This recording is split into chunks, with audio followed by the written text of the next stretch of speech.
Hooray! Tsui Hark's The Blade!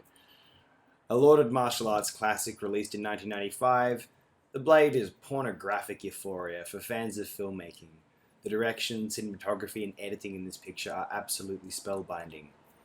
Tsui Hark is a truly legendary Hong Kong film director, most well regarded for helming the Once Upon a Time in China series, as well as producing some of the most commercially successful titles of the Hong Kong Golden Age, including A Chinese Ghost Story, A Better Tomorrow, and Legend of the Swordsman.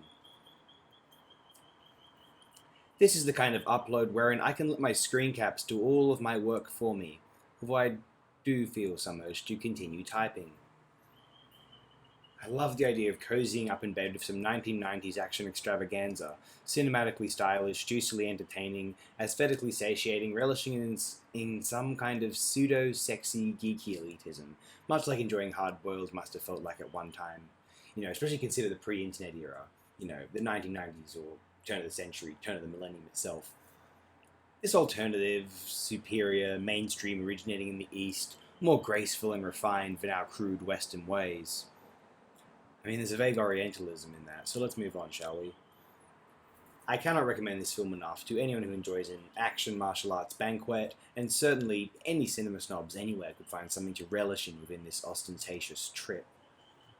No one would argue, I assume, that Tsui Hark had the most consistent career as far as quality is concerned prior to 1995's The Blade, or afterward either, unfortunately.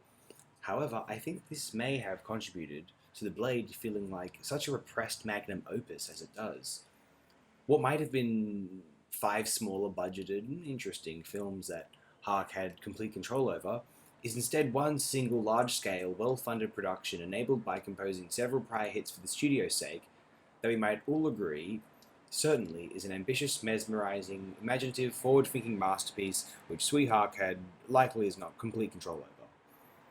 One of the better films of the 1990s, in my opinion, do seek out 1995's The Blade, directed by Tsui Hark.